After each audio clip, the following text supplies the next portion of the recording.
Hello, hi VCC, Ben here. Probably a little bit delayed, but I've been meaning to do a sort of like top 5 greatest albums of the year, this year so far, you know, my personal 5 favourites. I've just sort of ran out of time really. We're going for a bit of a heat wave at the moment in the UK, as some of you guys probably know. So I've been out enjoying the weather and doing other things. But yeah, I've been thinking about sort of my favourite albums of this year really, and I've been meaning to do a top 5, I guess. Maybe name drop a few other albums that sort of don't quite make the list but still worth sort of mentioning. But yeah, I thought I'd just do a quick sort of rundown on my top 5 albums this year that I think just deserve the list. A couple of newcomers, you know, stuff that I've listened to for a couple of years. I think one new band that sort of think released their debut album. But yeah, one of my favourite albums actually this year. So let's just start. There's Khemmis Desolation. I was a massive fan of Hunted, and I was a bit sort of sceptical about this because I think Hunted was their second album, I believe. I've not heard their first, but I'm pretty sure Hunted was their second album. But it got massive, major attention, sort of Metal Hammer and magazines like that a couple of years ago. Well, yeah, 18 months ago or so when it came out. Fantastic album. So I was a little bit sceptical about Desolation, and the single they released of it, I wasn't quite sure. It was a bit more commercial sounding for them. But yeah, Desolation come out. I purchased it on vinyl. I think I did sort of like a showed it on webcam. Fantastic fucking album. You know, it's got all the aspects of sort of Hunted. Maybe not quite as heavy as Hunted, but the production values have definitely been sort of lifted. You know, I guess Nuclear Blast and pumping more money into the band.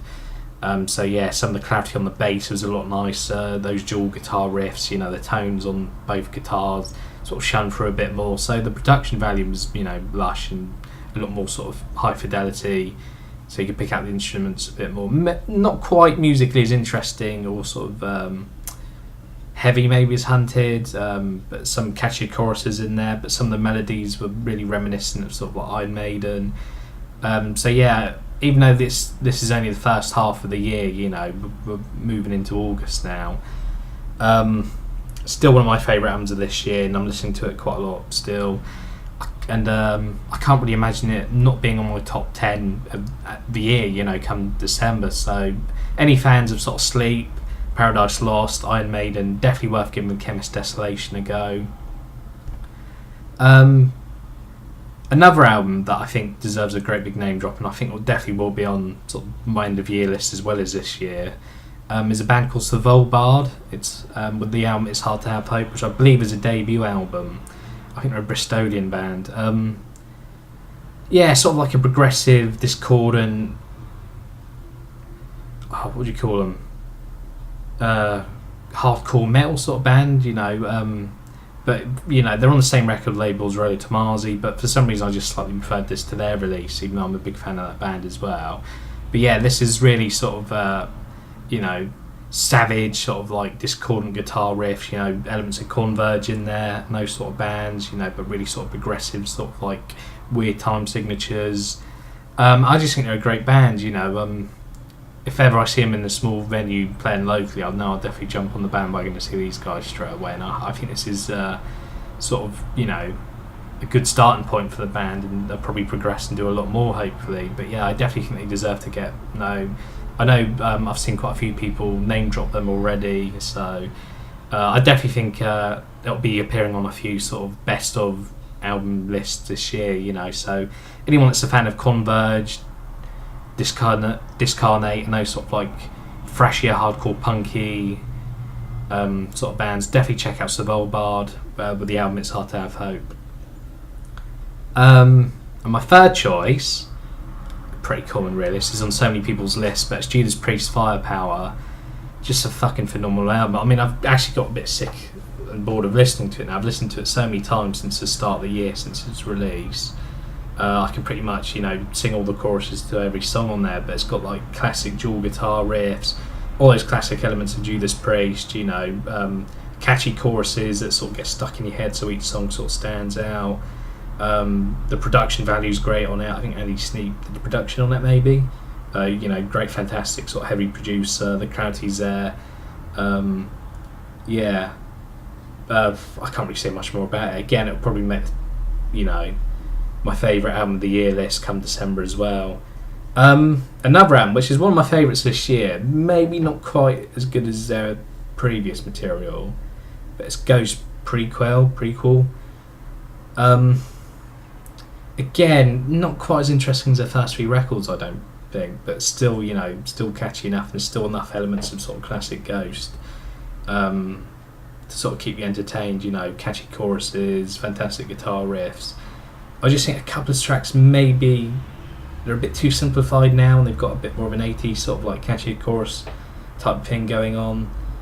Not as interesting as their third album, which was probably my favourite Ghost record so far. But yeah, still a fantastic album. Still been listening to it a lot. Fantastic to put on, especially in the background. But yeah, I'd like to see a bit more from him. Really, I'd like to see him go back to sort of more their guitar-led stuff, because there's loads of sort of keyboard on this.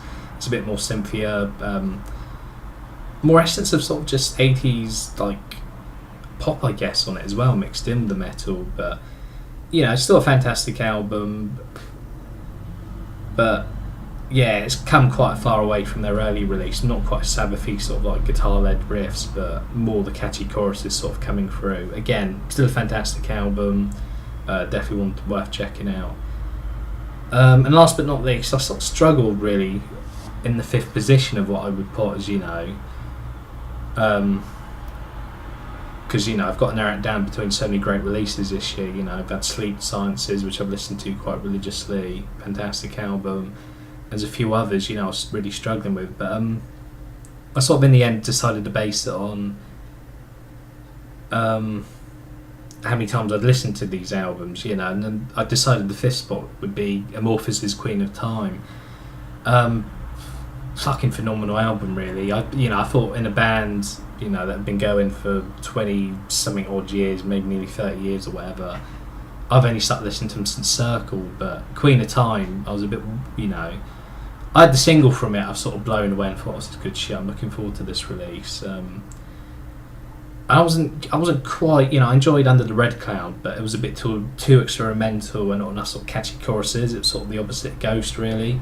Whereas Queen of Time seemed to get it about right, really. It's a perfect match of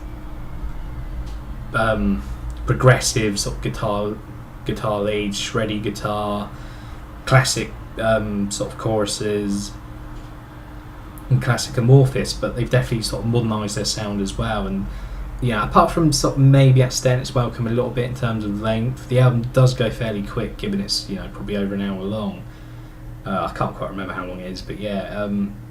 So yeah, a few things maybe knock a bit of time off the album because it's quite long running, but that's just a minor gripe, really. But apart from that, it's just a fantastic album from start to finish. It's got the classic experimentation of Amorphis, it's got their catchy choruses, classic sort of thrashy guitars, chuggy guitar rhythms. His vocals sound as great as ever. His keyboard solos, I believe. Shreddy guitar solos. So yeah, if you haven't already, definitely worth checking out Amorphis' Queen of Time. So there we have it. As my 5 sort of favourites of the first half of 2018. There's been a few others which I sort of struggled, almost made the list, but they didn't quite make. I didn't quite listen to them as much as these albums, but yeah, they were very close to being put on the list. One being the Sciences, which I think deserves a sort of honourable mention. The new Roller Tomasi album. There's a few others as well. If I forget, I'll just put them in the comments, on this video. But let me know, guys, what your favourite albums are of the first half of this year. Like and subscribe. Let me know what you've been listening to and what you think of these releases. And I hope to hear from you soon. Thank you. Bye.